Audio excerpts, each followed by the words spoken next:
Welcome to Corona Stories from Observing the Process. I'm your host, Alex Greenberg. And before we start, I'm hoping you can help me out by supporting the show. You can rate and review it on iTunes, Stitcher, or wherever you listen. You can share it with your friends, you can blog about it, or discuss it on your own podcast. If you're watching on YouTube, you can subscribe to my channel and like this video. Or you can support it directly. You can do this by going to the shop on my website. I'll leave a link in the description. Thank you for supporting the show. Listeners like you make it possible. If you are looking for information on how to protect yourself and stay safe from COVID-19, please get information from the CDC or the World Health Organization. Today on the show, I had Lisa Muszynski. Lisa is an international business student based in Beijing, but from Montreal. Please welcome Lisa Muszynski. In the land of China, people hardly got nothing at all. No possessions? And in China, they never go to church. No religion too? Or do magic. Well, it's easy if you try, Dick.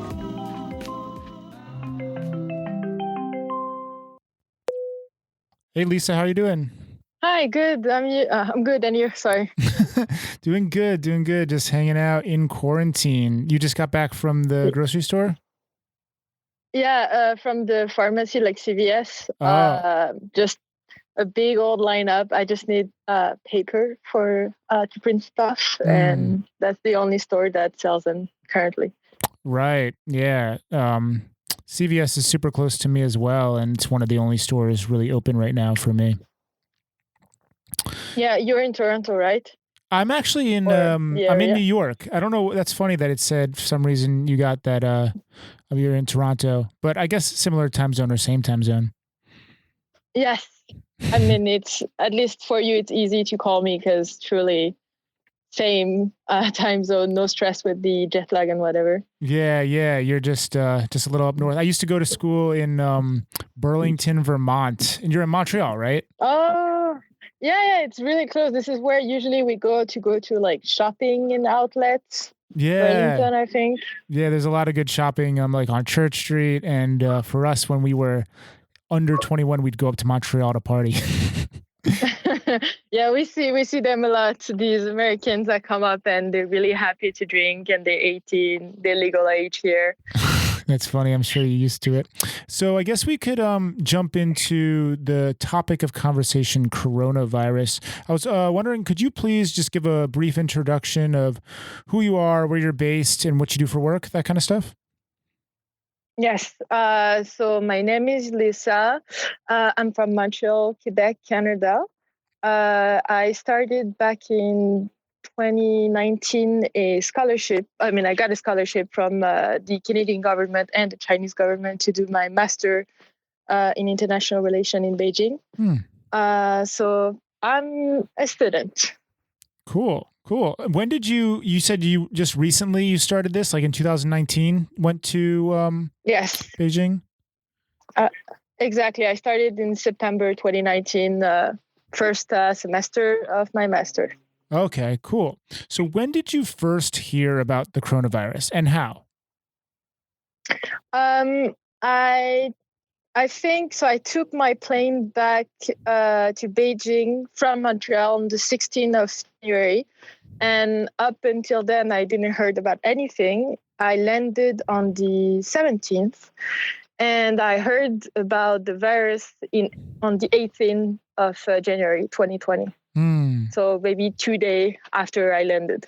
And what were your first impressions? Did you think it was something to be very concerned about, or was it just kind of like that day's news?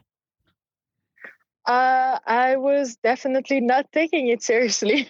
I remember talking to my roommate and saying, "Oh, it's very far away. It's like in the Hubei province, so it's like 500 kilometers from Beijing. So we have nothing to worry about." I reassured my family and friends, and in Canada, I was like, "No, it's nothing. It's just a little flu." That's what I said. So as time went on, obviously it did become more serious. How did it start to affect your daily life in Beijing? So basically, I live in the dorm in my university. So first off, my roommate and I was separated, so we could not be together in the room because we used to share like common rooms and so on. So we got splitted. Then I think I remember on the 21st of January, we received like a box of masks, and I was like, okay, this is serious. And then on the same day, we saw like every guard at every entry point of the building or the campus. They had like fire something. How can I say, temperature gun? Yeah, temperature gun to like check. So I knew that something was going down really quickly, and how like drastic the measure were and how quick they were to respond to it. Yeah, I first heard about it at the end of January, closer to like the 24th or very towards the end. And yeah, I guess it's just completely different for you to be experiencing it firsthand, receiving masks, getting the temperature checks. That must have been pretty crazy. You mentioned in your notes that it was at that point when you were starting to get temperature checks that you knew it was time to get out. Yes, I think so. My dad works in the pharmaceutical company, so he has a lot of knowledge upon like vaccines and so on, and like big disease such as the SARS and so on. So I called him up and I asked him, why are they doing it? We only have like 5 cases of COVID in Beijing. And he was like, I don't think it's going to last 2 weeks. I think it's going to last at least 4 months. And according to his, I think, scientific experience, he told me to get out on the 25th of January. So on that day, the university completely closed down. So if you wanted to go in the campus, you had to have your student ID and your passport with you. So that seemed like it made it pretty simple to leave Beijing and go back to your family. Yeah, also the lack of food, and because all the canteens were closed, all the restaurants because of Chinese New Year were closed. So the only food supply that I had back then, it was 7-Eleven or anything that is like a convenience store. Oh, man. And you could see like 8 a.m., like almost everything was empty. All the shelves were empty. Water was empty. And I was like, okay, I have to go home. Yeah, that sounds pretty eerie. And especially for people who don't know, this was happening during Chinese New Year. So I guess this was your first Chinese New Year experience. And I've been in China for 5 years. I've had several experiences of Chinese New Year there. And what I can tell you, it's already desolate. Like these major cities like Shanghai and Beijing, everyone goes back to their hometown. So it's just pretty interesting to know that like it happened during this time. So that must have just added like another layer to this. Exactly. At the beginning, people were telling me that, it was normal that the streets were empty. That's like Chinese New Year standard for Beijing. And I think by the time passes on and we see like less and less shops that open up, we see less and less people on the streets. That it used to be very low people. It was yeah. So in your notes, you also mentioned that it was somewhat of a hard decision to go back to leave China and go back to Europe. Could you speak a little bit to that? Because in your notes you mentioned like I guess you're in France. Yeah, you landed in France. That there was like no medical checkups, there was no testing. Could you talk a little bit about that? Yeah, sure. So I took an Emirates flight probably the day of like the whole closure of airlines between Beijing and every major city. When I came to the Beijing International Airport, most of the flight from United Airlines, Air Canada, probably also British Airways were all canceled. And so I took a flight from Emirates and I had to transit through Dubai. That's why I could leave, I think, Beijing. And so when I arrived at the airport of Charles de Gaulle in Paris, I I came up to the frontier agent and I asked him, I'm like, so there is any test? Is there anything for the coronavirus? I'm from China, straight from China. Do you do anything? And basically they told me, no, you can just go on freely with your life. Yeah. They even take my name, nothing. Wow. I mean, I guess at that time, like a lot of countries outside of China just weren't taking it seriously. And it's just a totally different perspective to come from there where you saw firsthand how seriously they're taking it.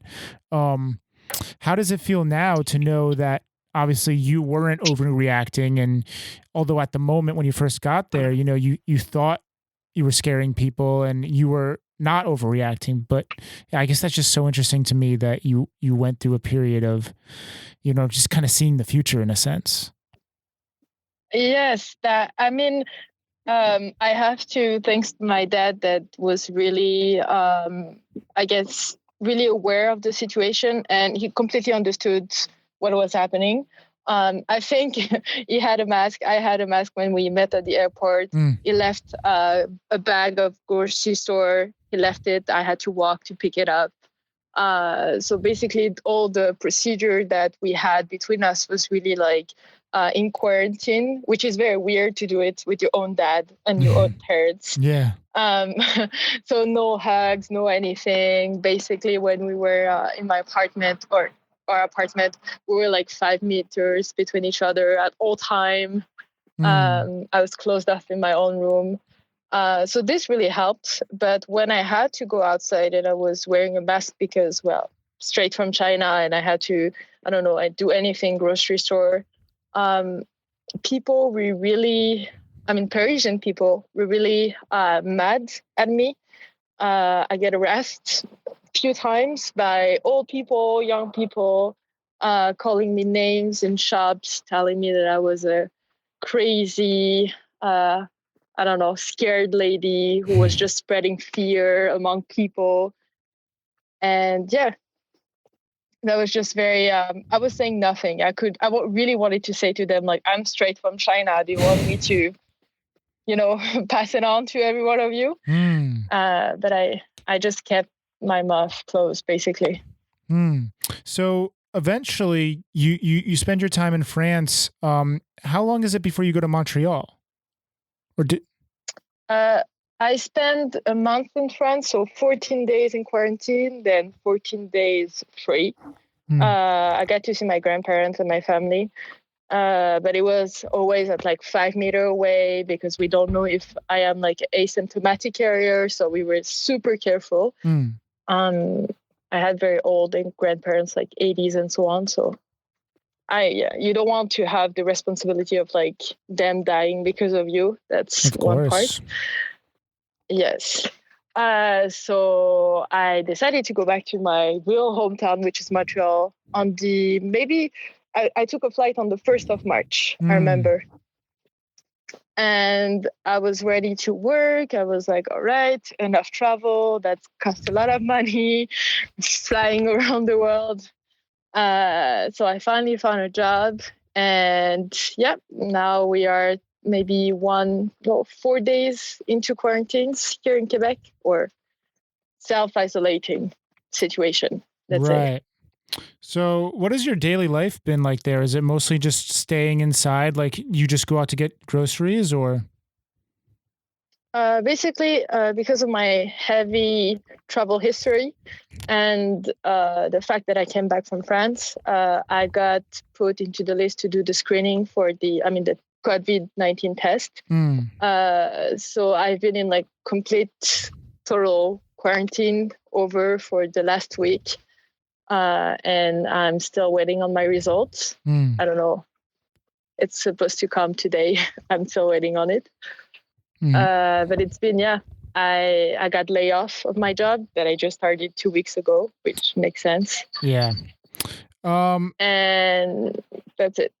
Okay. So one thing that I always touch on with all of my guests that I call is how different cultures are handling the pandemic and how they're reacting to it. So I was hoping you could kind of take the point of view as, you know, someone who's from France and also spent time in Montreal, so Canada, France, and then also your little bit of knowledge in China. Just how the three different places, cultures are have handled the situation, differences, similarities, that kind of stuff. Yeah, so I think China was really quick and drastic on the measure. It was like every 2 hours, we used to have a news saying that, oh, you cannot go to this place, or transportation between cities are closed. And it was really almost like, you have pop-ups every 2 hours, which was like a intense situation of stress, I have to say. Plus, I speak Chinese, but not super fluently, so that was very difficult. For the case of France, I call my friends and my family a lot. I think people are still not really understanding how big the virus is and how dangerous the situation is for old and young people. Mm. And it's difficult for them to follow the quarantine measure. We see videos online on Facebook on how people like walk on the Quai de Seine, which is like the river banks in Paris, and they do not give a damn about the situation. Mm. And here, I think in Canada, they responded pretty quickly. My province where I live, Quebec, basically they started to do tests super in advance, which is not the case in France. I think they haven't tested anyone beside of like people in the hospital. Whereas where I live, there is, I think, 20,000 tests that have been done so far since, the outbreak came here. So that's helpful for people who know if they are positive or negative to the test. And I think people are following the quarantine measure. I mean, all my friends are basically no university, so they really stay at home. Mm. Yeah, that's interesting to hear. I think that's been one of the weirder parts about this whole experience for me is the fact about how kind of hard it is to get tested actually. And, it actually would put a lot of people's mind at ease if it was quite easy to go and get tested, but you actually have to qualify, at least in America, in New York, where I am right now. You have to really be showing all signs of symptoms that you possibly have it. Otherwise, you're just not going to get tested. There's no reason to get tested. There's other people who clearly have signs. And yeah, I just, that's interesting that in Canada, at least they've been doing a good job with that. And yep, I'm hearing the same thing from my other guests that, China really was quite proactive and quick about their actions that they took. Yeah, and I think the Quebec province at least is trying to follow the South Korean example of testing as many people as they can, so they can trace back positive, like infectious people. That I think they just installed yesterday, like a drive-through testing for everyone. They plan on doing it maybe 5 or 6 locations where you can just go over your car or walking and get tested. Okay, so now one of the next topics that I want to bring up is the media. You have 3 perspectives to go over, the China, France, and Canadian. I was just in America, it's extremely, I would say invasive. It feels invasive in a sense, like there's just too much information being thrown at me from the media. So I was wondering if you could speak about your experience about how you've, been following this and all experience with the news. I think when I was in China, the only sources that I looked at was the embassy, the French embassy and the Canadian embassy. They gave really like clear information because sometimes you can have meaning lost in translation. So even the embassy was referring to the fact that we have to follow local regulation. Sometimes it was difficult to know what you're allowed to and what you're not allowed to do in China. But definitely the embassy was like the number one source of information for me, and I had to look for it. So it was not very invasive, at least back then. and it was more. I don't know if you know, but in China, when you have like a map, app or app, basically you have like notification. And this is through the map I used to have the notification about the COVID-19 because there's a large base of users. So basically they were sending every 2 hours pop-up about the situation, like bus not allowed, train stop, quarantine within the district, or so on and so on. So that was the difficult part. Also the translating. Every time I was shaking up my phone and looking at it and was like, oh, what are they saying now? When I arrived in France, of course, we have, as in the United States, media information and like channels that only thrive through like breaking news and so on. But they were really focusing on the Italian. I'm really sorry. I thought there was the call for the test if I was positive or negative because it was a unknown number. So I had to take the call. Wow. So I was like, well, yeah. You could have had my reaction in live, but it's not. This is not this, no unfortunately. Worries. No worries. So the last place we left off, you were saying it was focused on the Italian news.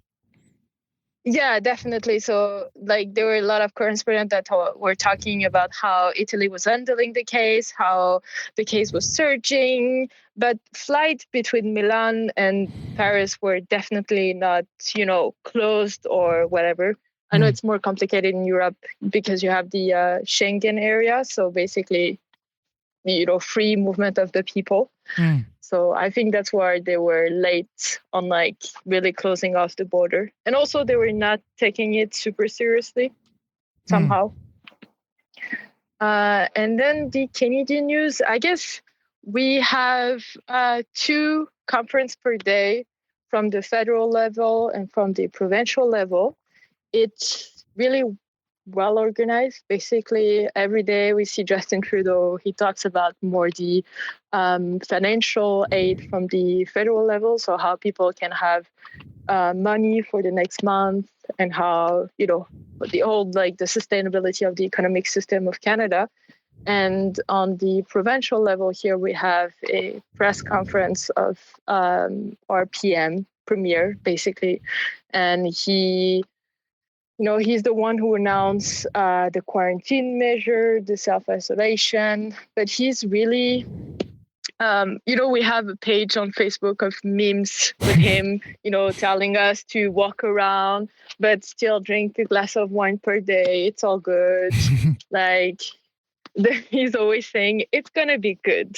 Everything is going to be good. That's basically how, yeah.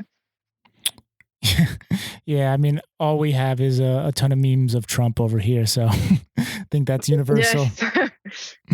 Okay, so as we start to wrap up, thank you so much for your time. I was wondering if you could end with kind of, what do you think the future will hold for yourself? What do you plan to do? Do you plan to get back to Beijing eventually? Has this seriously altered your timeline of what you want to do?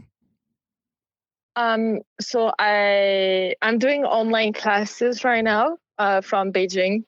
It's very difficult because the 12-hour difference makes me wake up at 4 in the morning or 3 in the morning to answer a question. That's very challenging, but I'm still up for the challenge, let's say. So for them, I guess they wanted the international student to come back around May or June. Probably May. But with the current situation, I do not believe I will be back on the spring semester in Beijing. I think they're going to call us. I have 2 years for my master's, so they're going to probably call us back in August 2020 to restart the year. I see. Okay, Lisa, thank you so much for your time. It's been a pleasure. Awesome. All right. Take care. Stay safe. Thank you. You too. Boom. That's it. Thank you so much for listening. If you found this podcast valuable, there are many ways you can support it. You can rate and review it on iTunes, Stitcher, or wherever you listen. You can share it with your friends, you can blog about it, or discuss it on your own podcast. If you are watching on YouTube, you can subscribe to my channel and like this video. or you can support it directly. You can do this by going to the shop on my website. I'll leave a link in the description. Thank you for supporting the show. Listeners like you make it possible. Again, if you are looking for information on how to protect yourself and stay safe from COVID-19, please get information from the CDC or the World Health Organization.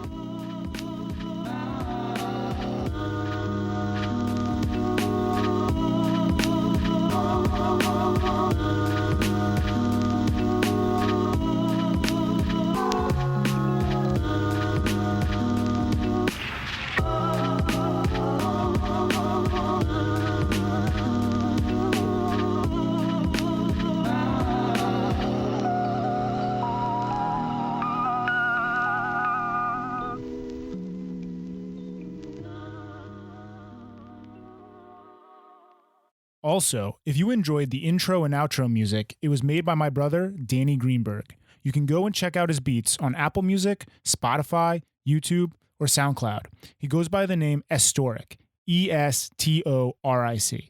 All right, that's it for now.